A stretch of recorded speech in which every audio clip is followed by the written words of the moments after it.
We just don't have enough people who fit this bill. So when you're going through training to go overseas, you have equipment and they tell you, okay, how many veterans, raise your hand to the veterans in the room. Okay, yeah, we got a Marine here, we got other people around the room. All right, first let's give those folks a round of applause. So these folks know especially, and all of us know, that what happens is, when you're training to go overseas, you have certain equipment, and they tell you, okay, when you get over there, you're going to have the good stuff, right? That's what they tell you, right? So when we were training with Humvees to do convoys, before I went over to Afghanistan, they said, when you get over there, your Humvees are going to be there, and they're going to be armored, and there's going to be a mean-looking fellow on a 50 caliber machine gun on top. It's going to be great, right? That sort of thing, or a 249 or whatever, you know. And so you get. You feel pretty tough by the time you hit the ground. By the time my plane landed at the air base up north in Afghanistan and I had my battle rattle on, my body armor, and my pistol on my hip, honestly, I thought I was pretty tough at that point. And then, a few minutes later, well, I guess within days, you know, when it was time for me to go on my first convoy to go to the camp where I was going to be stationed, what pulled up to take us on that convoy was not what I was told we were going to have, right? It was, instead of armored Humvees, it was a few unarmored SUVs, mid-size SUVs, like a lot of them are out in the parking lot probably right now, same sort of thing. And I then felt decidedly less than tough all of a sudden, right? I started to feel pretty scared, to be honest. And then, after a couple minutes of that and getting a little sick to my stomach, I started to get a little worried that I could end up being the guy who throughout my deployment was known as the guy who threw up on all his new coworkers on one of his first days. And I really didn't want that to happen. Now fortunately, we got safely where we were going and I did not throw up on anybody. But if you fast forward to a few months later, now I'm standing in the exact same spot and I'm the convoy commander, so I'm given the brief as to what we're going to do. Same basic convoy, and I'm explaining, you know, if we're attacked, this is what you do, and if I'm killed, this is the person who's in charge, that sort of thing. And I see this kid standing in front of me, and he's getting ready to get on the convoy, his first convoy since getting into country. And he's 19 or 20, probably, and he's turning green, right? And I look at him, and I know that he looks exactly like I felt a few months earlier, right?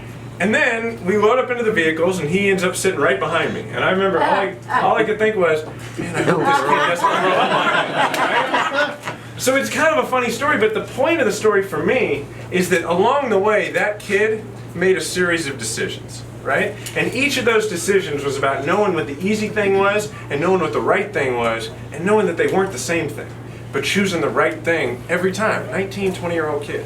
Right? It was the decision he made to sign up in the first place. This was 2006, so he knew what was going on, right? It was 5 years after 9/11. He knew. And then the decision he made to go into a job in the military that would put him in that spot, to get into that vehicle, to go outside the wire that day. That was the decision that he made. And then, as he's standing there and everybody around him knows that he's feeling sick and he's feeling scared, he could have come up with a reason as to why he just couldn't do it that day. But he didn't do that. He knew the easy thing, and he knew the right thing. He knew they weren't the same, and he chose the right thing.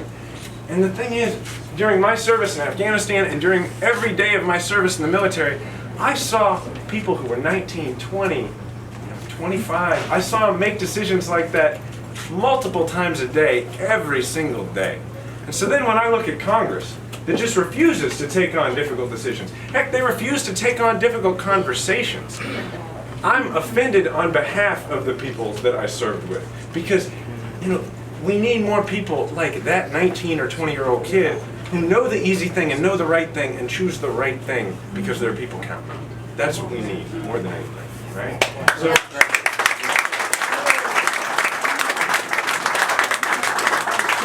So when I look at Congress right now, you may not all be aware of this, that we've just come to the end of 2 weeks, the first 2 weeks of a 7-week break that Congress has decided to give itself right now, right? So how many of you, if you're retired when you were working or now while you're working, how many of you have enjoyed at some point in your career a 7-week break right after you didn't get any work done?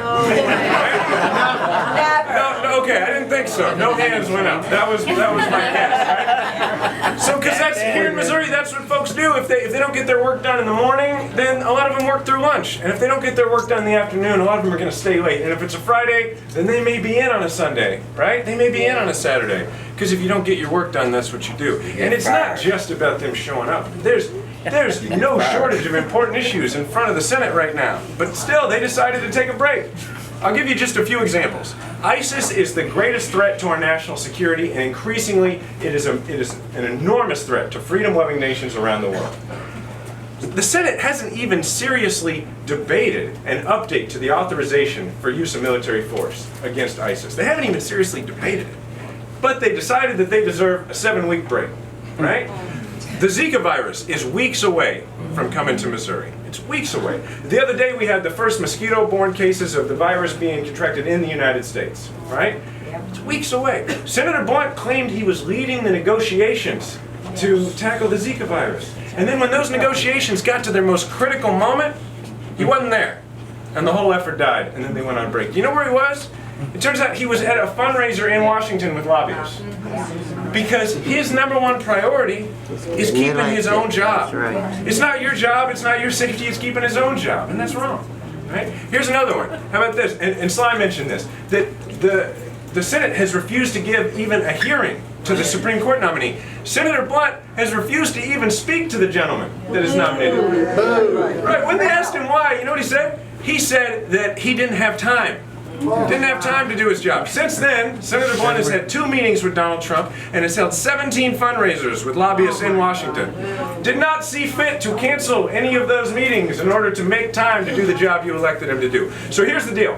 Here in Missouri, if folks don't do their job and then leave for 7 weeks, they get fired.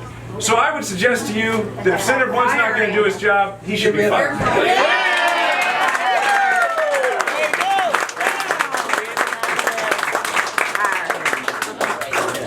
So Senator Blunt has taken every opportunity, it seems, over the last few years to put his party ahead of his country. And that's what we're tired of. Whether it's supporting Donald Trump to be Commander-in-Chief of the military, or refusing to meet with the Supreme Court nominee, or going to a fundraiser instead of continuing the work on the Zika negotiation. No matter which of these issues you choose, there's been no shortage of times when he has chosen to put his party ahead of his country, and that's what we're tired of. Because I'll tell you that when I signed up for the Army, I knew what the job required.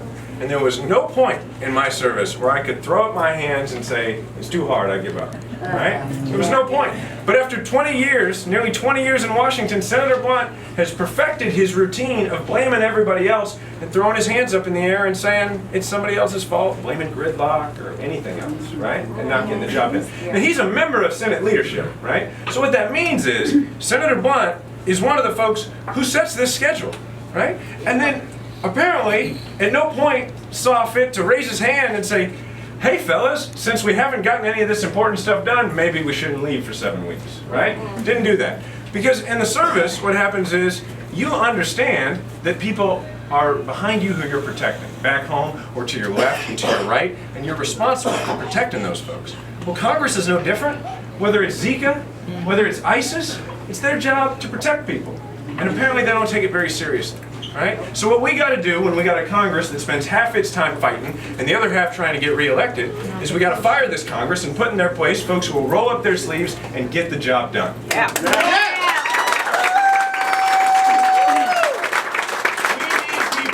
We need people in Congress who understand that the middle class needs a tax cut more than a multinational corporation needs another tax loophole. Right? Who understand that college has to be made more affordable, where middle-class families are going to struggle under that debt for generations. Finally, we need people who understand that it is wrong when women are paid less than men for doing the exact same job. So here's the good news. Here's the good news, is that while Senator Blunt has the super PACs, and he's got all these anonymous folks who don't live around here and who may never have their names come out, who are going to fund all sorts of ads to tell you all sorts of things. I got you, right? Yeah. I got the folks back home here in Kansas City who I met knocking on their door, or who I met here today, right? Clap your hands if we met because I knocked on your door. On folks' door and you go into their living room, you learn about how to represent people because you know them, all right? And I'll tell you what, nearly 20 years in Washington is an awful long time. It's an awful long way from knocking on doors in Brookside and Waldo and Kansas City and knowing folks, all right? So here's what I got. I got you to knock on doors. I got you to make phone calls. So before you leave today, see some of the folks who work on this campaign and sign up to do that work, because that's how we're going to win this deal. And here's the real good news, is that there's a new generation stepping forward in America right now. There's a new generation stepping forward, and I will tell you that I am not interested in joining or being distracted by Washington politicians who still tell us that this country is doomed or that this generation is incapable of greatness. Because I have seen members of this generation sign on the dotted line and enlist when they knew doing so probably meant going to war. I have seen them get hurt and asked to be sent back as soon as possible. I have seen them come home and work alongside civilians their age to make the greatest country on earth the very best version of itself. I'm talking about a generation that is more focused on ideas than ideology. A movement that defines patriotism not by an eagerness to go to war, but by a willingness to do what's right no matter the political cost. Right?